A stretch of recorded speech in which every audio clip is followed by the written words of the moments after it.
Turkey under U.S. sanctions. Ankara is punished over its purchase of missile defense systems from Russia. A defiant President Erdogan says the action is an attack on his country's rights. So how will this play out between these NATO allies? This is Inside Story.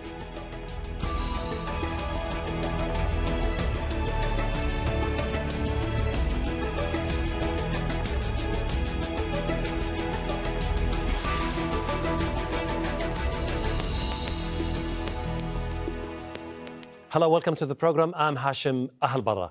It's been threatened with U.S. sanctions over the deployment of Russian S-400 defense weapons. Turkey has said it's evaluating reciprocal action against what it considers a hostile attack. Ankara has also insisted it won't turn back its purchase of the missile system.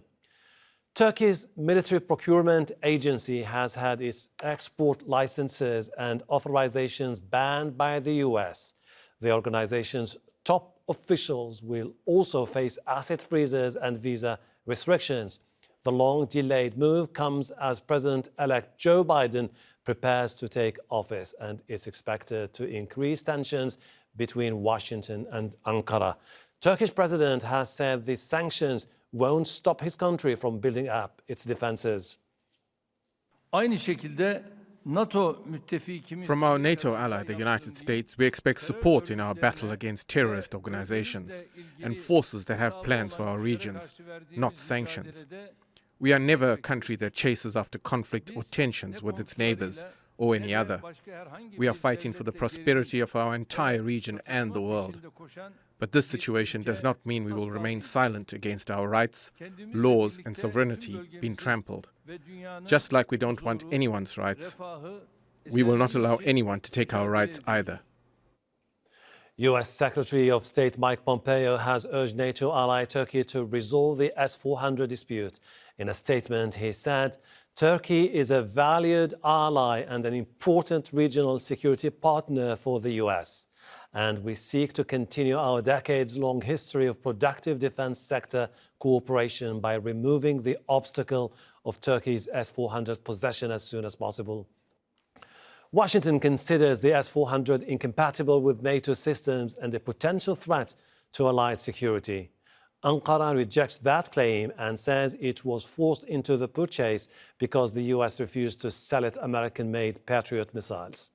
Turkey brokered a multi-billion-dollar deal with Russia for the S-400 system in 2017 and accepted the first delivery of the surface-to-air missile batteries last year. The U.S. responded by cutting Turkey out of its F-35 fighter jet program. Turkey tested the missile defense system in October for the first time, drawing condemnation from the Pentagon.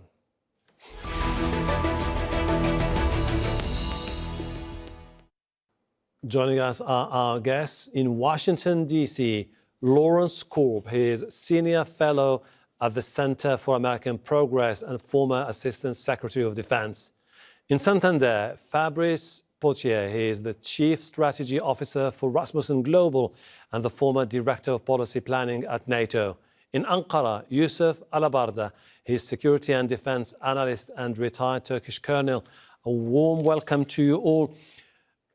Lawrence, these sanctions, should we describe them as light or heavy and have the potential to hurt Turkey's military capabilities or military industry? They do have the capability to do that because the United States is concerned that with Turkey buying the S-400, it will compromise the security of the United States and the NATO alliance, and basically make it more difficult for NATO and the United States to deal with a potential threat from Russia if they should, for example, decide to go into the Baltics or go into more into Ukraine. So I think that's what they're trying to do, is say, send a signal. You've got to stop this, because if you don't, you're going to undermine the whole purpose of the alliance, as well as U.S. security. Fabrice, could we talk about a defining moment that could redefine Turkey-U.S. relations? I think it's an important line that has been crossed by the United States. Those sanctions are targeted. They are mostly focused on the Turkish Defense Procurement Agency. But beyond that, it will obviously have consequences for what Turkey is trying to do in terms of building its own defense technology and defense capabilities. Because to do that, it needs access to some US and Western technology and expertise. And with those sanctions, clearly, there's going to be a much more reluctant Western counterparts willing to share technology and to fall basically under the US sanctions. So yes, we did cross a line, but it's not a point of no return. And I think the real question now is how a Biden administration is going to use that to try to do a kind of reset with Erdogan's Turkey.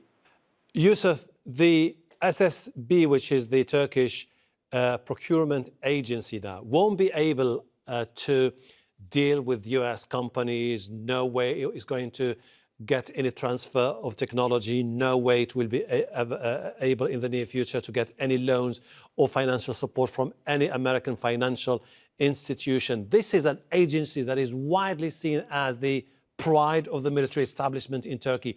Is this a major setback for Erdogan and for Turkey? I do not think so, because even my friend does not know the real name of the Turkish defense industry presidency. This is not a procurement agency. This is the place where all projects are being coordinated. But the Turkish procurement agency is separated in many different branches under the Ministry of the National Defense. For this reason, such kind of sanctions, of course, will have an effect to this agency. But this is not a procurement agency. Probably there will be ongoing projects which will not be affected, such as in the case of the F-16 programs. But for the new cases, if the SSB wants to buy some, for example, procure some issues from the United States with its own name, probably those projects will be affected. But I do not think that it will create too much problem for the Turkish defense industry in the next coming years, especially in terms of logistics supply. But for the large platforms, in order like Turkish fighter jet programs will be affected, but those are all the long-run programs. For this reason,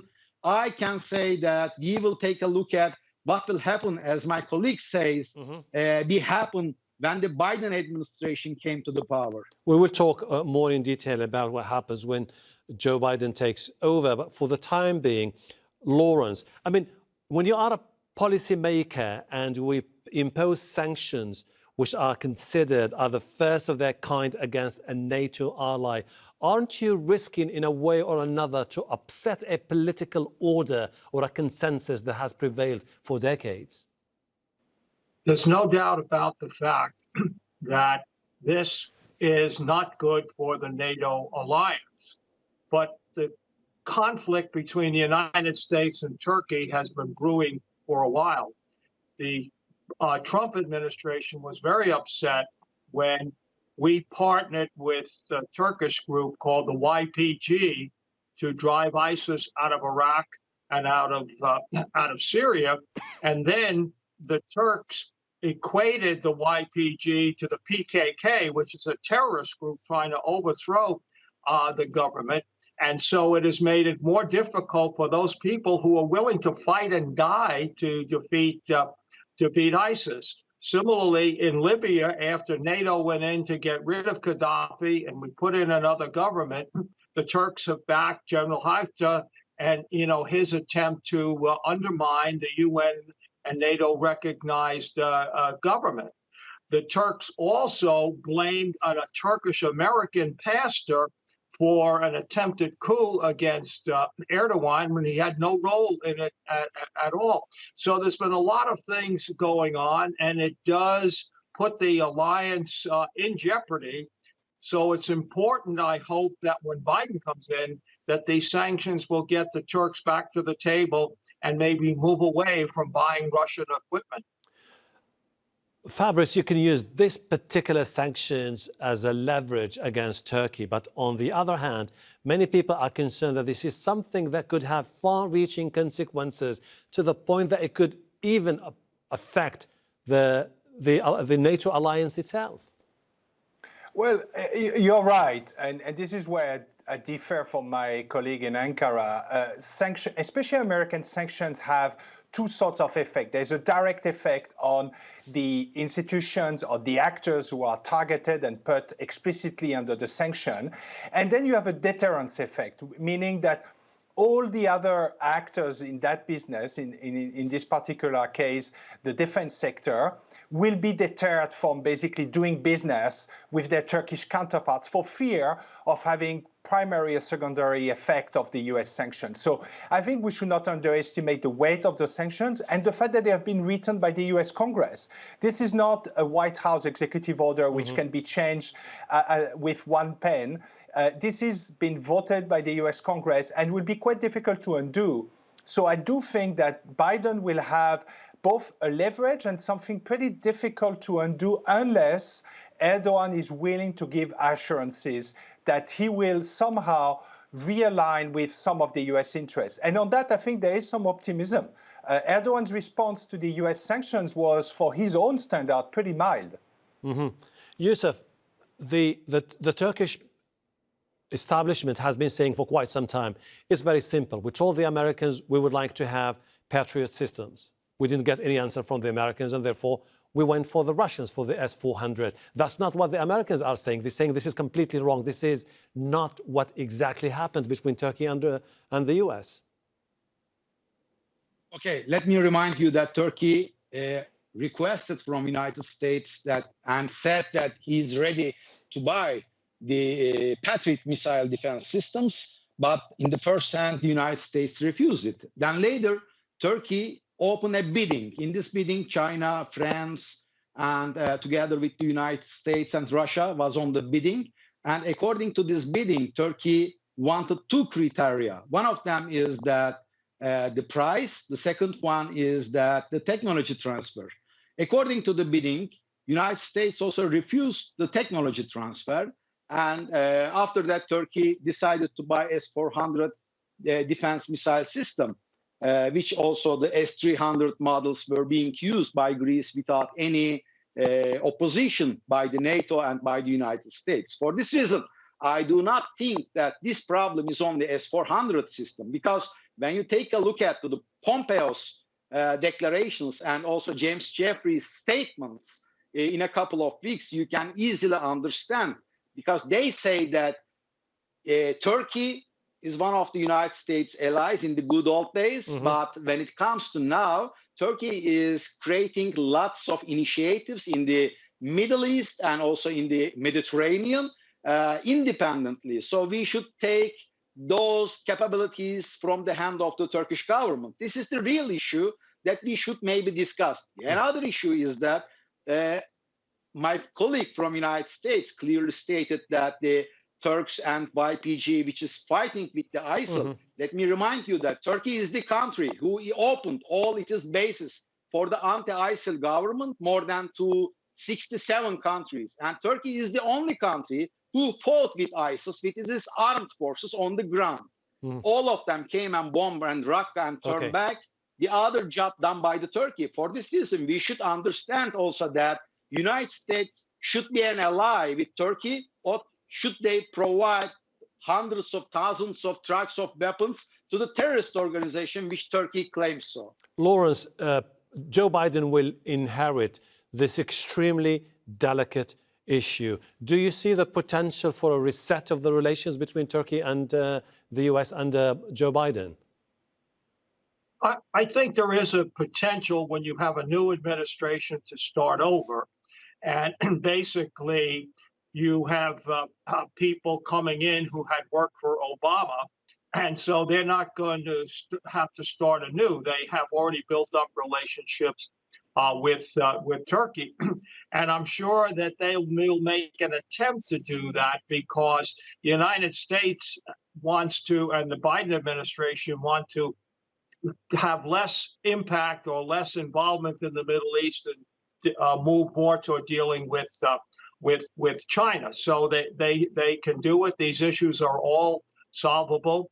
They just talked about transferring the technology, for example, of the Patriot system. I think that can be done under a Biden administration. So I think there is something that can work out. The Biden administration can also decide what they want to do in Syria in terms of U.S. presence there. So yes, I think they can start anew, and hopefully, given the fact that you have different people, we'll be able to work out the relationship with Turkey, because it's important to the stability of Europe and the effectiveness of NATO. Fabrice, with the pressure building up on Turkey from both the Americans and the EU and NATO, don't you see this as a tactic that could potentially backfire in the future, driving the Turks more towards the Chinese and the Russians?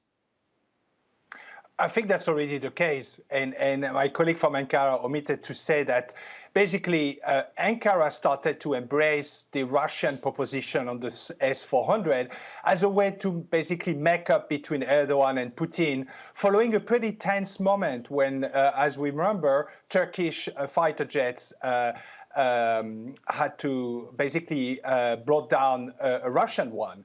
And that was the way to Erdogan and Putin to come back to a dialogue and to some kind of truce. So the S-400 is not just a technological choice, it's a geopolitical choice.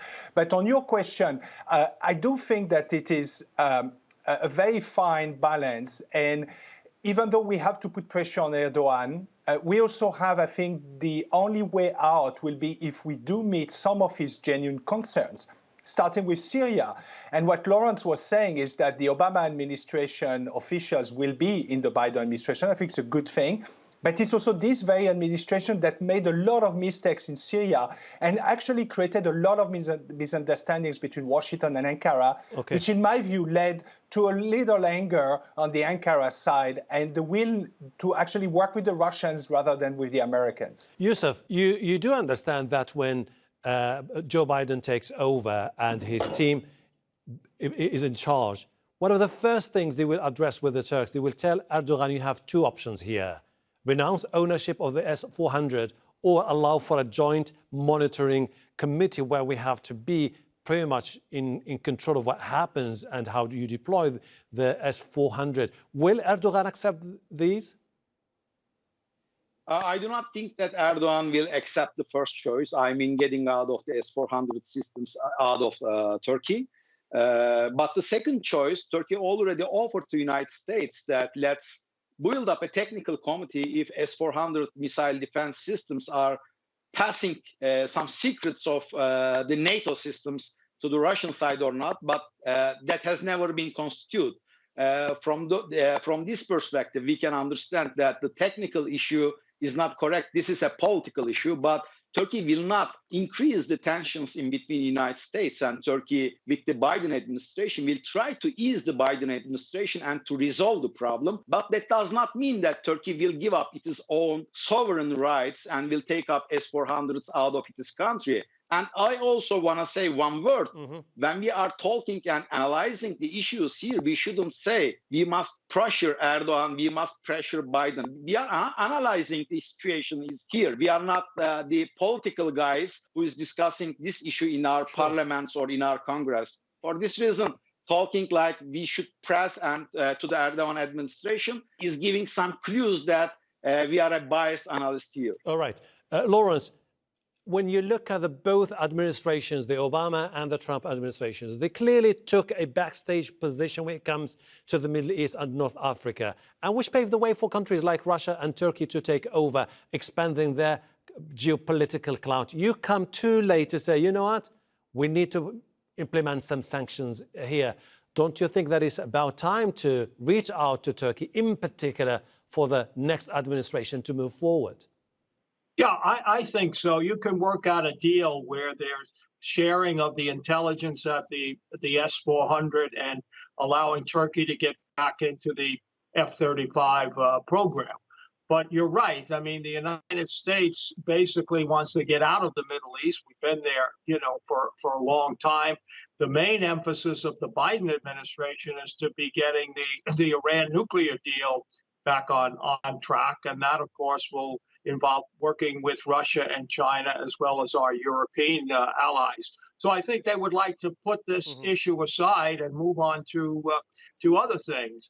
Given the fact that it is a new administration, that gives them an opportunity to do this and come up with a face-saving compromise that involves some sharing of the technology of the S-400, along with letting Turkey back into the F-35 program. Because in addition to everything else we've been talking about, the U.S. base at Incirlik is very, very important to U.S. security in Europe and in the Middle East. We're talking about extremely interconnected issues here. And Fabrice, I would like to go to you about NATO, the EU in particular. Turkey anticipating any sanctions from the EU in the near future. They said that they will never abandon the East Mediterranean right. Are we bracing for more confrontation here when it comes to EU-NATO relations with Turkey? We are clearly still in some kind of escalation and power struggle between the EU and Turkey. Apparently, some of the EU sanctions will start being implemented in the coming weeks, with the main thrust of those sanctions kept for later in March of next year. So I think there's still this power game as to who is going to blink first. But clearly, President Macron has managed to rally a large majority of the EU member states behind him and behind his claim that Turkey's activities in the Eastern Mediterranean are no longer acceptable. So we will have to see how Erdogan is going to manage that. I think there was a clear intention on the EU side to have some briefing space between now and March, meaning to wait for the new US administration to come in and to see whether it's going to indeed lean towards Ankara and try to kind of cool things off. Yusuf, if you look at Turkey right now as we speak, they're stretching their capabilities to the extent that they are involved in Libya, the East Mediterranean, the Syrian conflict. They have problems with the EU, with NATO, with the Americans. They have their own economic problems. Isn't this the moment of reckoning for President Erdogan to say, you know what? I'd rather negotiate a decent, dignified settlement with all those key allies instead of a confrontation. And you know, in a confrontation, Turkish economy could really pay a price. That's correct, but Erdogan is already giving a hand to the European Union and to the NATO and to the United States. We should understand the problem clearly, because Turkey in Libya many times stated and offered to the European Union and NATO that France is opening an area for the Russian air base and naval base for the Haftar side inside Libya, and that will surely threaten the security of NATO and the southern flank of the EU. And Turkey offered it for many times, but when Turkish-backed government of national accord is fighting with together Haftar, which is supported by the France and EU, no one came help and to the government of national accord. Again, let's take a look at to the problem in the Syria. The Syrian crisis is at the same time a crisis for the European side. You know that refugees, not a big problem for Turkey, but also a big problem for the EU inside. But when the Russian airplanes are bombing the Turkish soldiers inside the Idlib, we couldn't see any help from the EU. We couldn't see any help from the NATO and United States. So claiming and putting some stamp that Turkey is working inside Syria for the back door of the NATO and for the back door of the European Union is not correct. Turkey is offering for many times to work together inside Syria, inside Mediterranean, inside the Libya, but that has never been accepted by the NATO. Thank you. It's interesting to see how this goes in the near future and whether Erdogan and Biden will have a chance to reconcile and set aside all those differences. Lawrence Korb, Fabrice Pothier and Yusuf Alabarda, I really appreciate your insight and your time. And thank you too for watching. You can see the program again anytime by visiting our website, aljazeera.com. For further discussion, go to our Facebook page. That's facebook.com/AJ Inside Story. You can also join the conversation on Twitter. Our handle is @AJ Inside Story. From me, Hashem, Ahelbarra, and the entire team here in Doha. Bye for now.